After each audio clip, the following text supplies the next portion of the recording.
This is Mr. Eugene, and today I'm exposing one of the most sophisticated manipulation tactics in modern relationships. A game so effective, so universally deployed, that most men don't even recognize they're being manipulated until years of damage have accumulated. It's called tone policing, and it works like this. You have a legitimate concern. You raise it respectfully. She ignores you. You raise it again. She dismisses you. You try a third time, a fourth time. Your frustration is now visible in your voice, and that's when she strikes. I can't even listen to you when you're talking to me like this. It's not what you're saying. It's how you're saying it. Your tone is completely unacceptable. I won't be spoken to this way. The entire issue shifts. Her problematic behavior that started this whole cycle, gone, disappeared. The new issue is your tone, your frustration, your delivery, your communication style.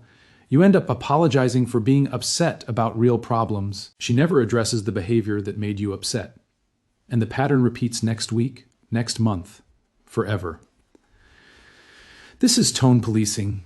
It's a deflection tactic that allows women to avoid accountability entirely by making your natural emotional response to being repeatedly dismissed into the problem. Today I'm breaking down exactly how tone policing operates, why it's so effective, how to recognize it instantly, and most importantly, how to refuse this manipulation and insist the actual issue gets addressed. Tone policing begins with you having a real, legitimate concern that needs to be addressed.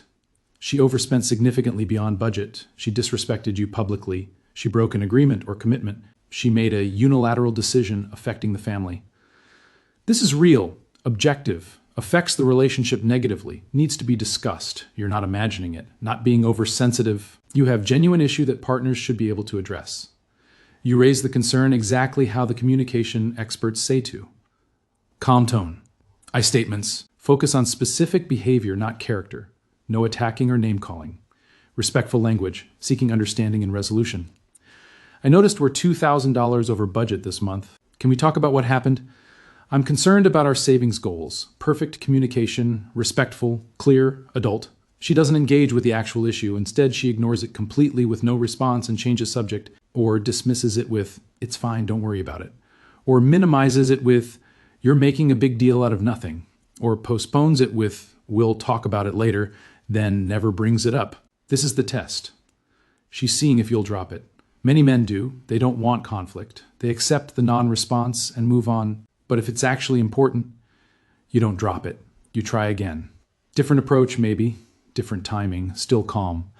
I'm serious about needing to discuss the budget. This affects our ability to buy the house we're saving for. Can we please sit down and talk about this? Still respectful, still appropriate. Just persistent because the issue matters. Now she adds defensiveness. Why are you obsessing over this? You're trying to control me. I work too. I can spend money. You're always on my case about something, still not addressing the issue, but escalating resistance, making you the problem for raising a concern. You've been patient, you've been respectful, you've tried multiple times. The issue is still not being addressed. Your wife is stonewalling a legitimate concern. You're frustrated now. It shows in your voice. Tone is sharper. Volume is slightly elevated. Language is more direct. Frustration is visible and audible.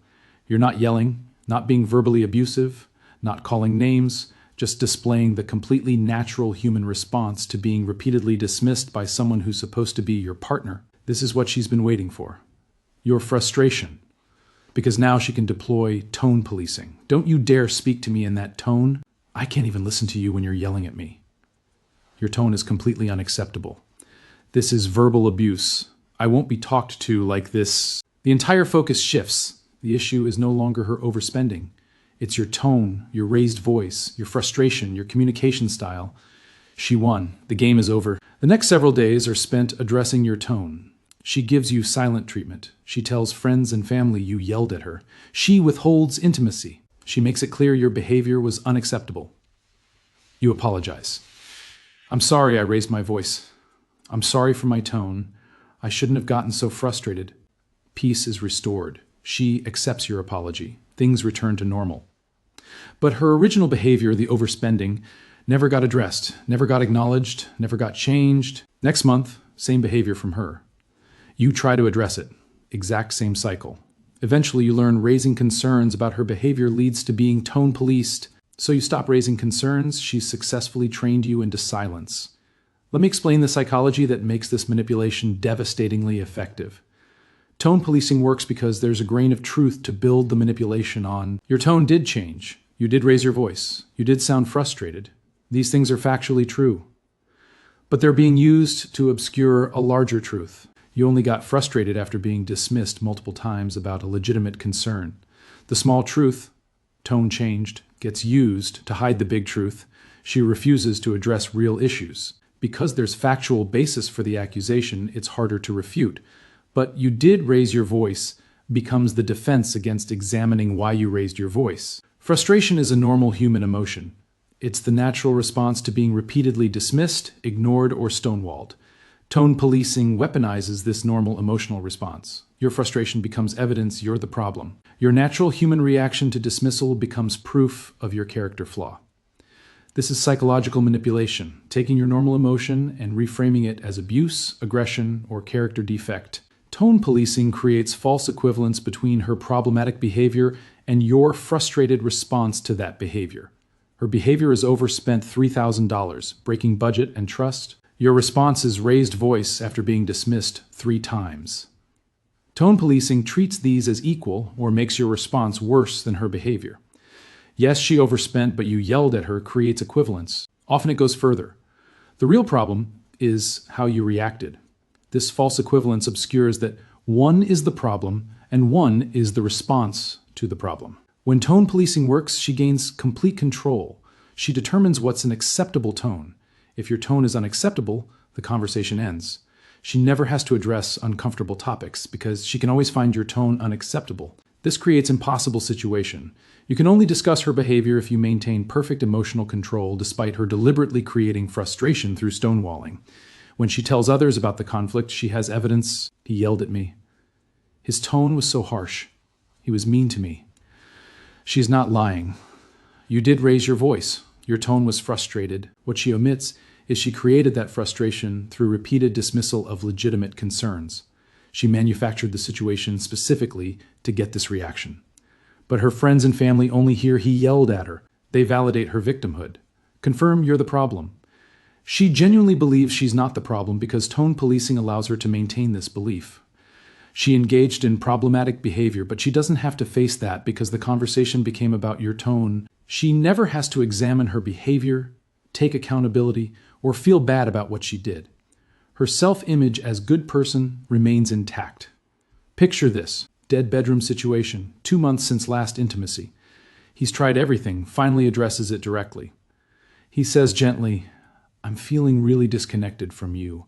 I miss the physical intimacy we used to have. She responds, I'm tired. You know I have a lot going on. He tries again, clearly. I understand you're tired, but it's been 2 months. This is affecting how I feel about our relationship. She deflects. So you're saying you only value me for sex? That's really hurtful.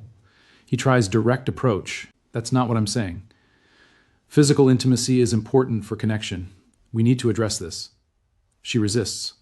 You're pressuring me. That makes me want it even less. His frustration shows, intense tone. I'm not pressuring you. I'm trying to discuss a legitimate need that hasn't been met in months, she strikes. Your tone right now is exactly why I don't want to be intimate with you. You're being demanding and aggressive.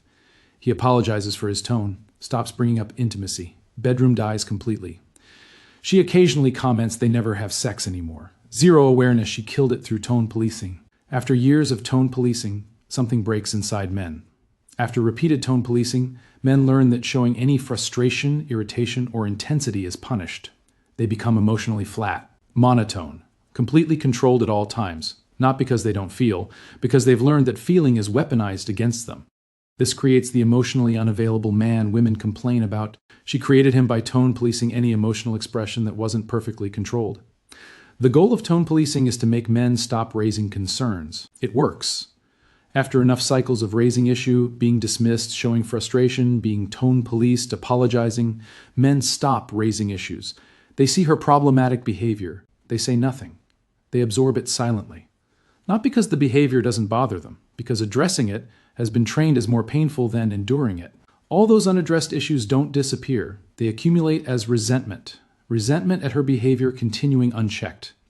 resentment at being manipulated through tone policing, resentment at having to apologize for legitimate frustration. This resentment builds for years, silently, until it's so massive it destroys all love and affection. When tone policing works consistently, the marriage becomes one-sided. She can do anything. You can't address anything. She determines what's acceptable behavior. You have no voice.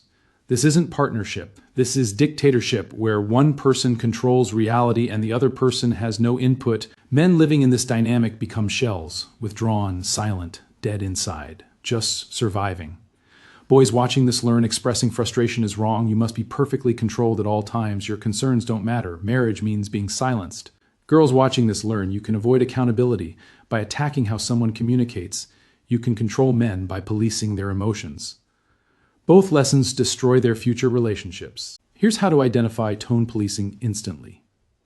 The clearest sign is the conversation shifts from what you're saying to how you're saying it. You're discussing her overspending. Suddenly you're discussing your tone. You're addressing her disrespect. Suddenly you're addressing your volume. When content disappears and delivery becomes the issue, you're being tone policed. This exact phrase is tone policing in its purest form. It's not what you said, it's how you said it. It acknowledges your content might be valid, but makes your delivery the problem. Whenever you hear this phrase, you're being tone policed. If she requires you to be perfectly calm, perfectly controlled, zero frustration before she'll engage, that's tone policing. Because she can always claim your tone isn't acceptable enough. If you find yourself repeatedly apologizing for being frustrated, upset, or intense about legitimate problems, you're being tone policed successfully. I'm sorry I got frustrated about the debt. I'm sorry I raised my voice about the disrespect. You're apologizing for normal emotional responses to real problems. That's tone policing in action. Here's exactly how to refuse this manipulation. The moment she shifts to your tone, call it out.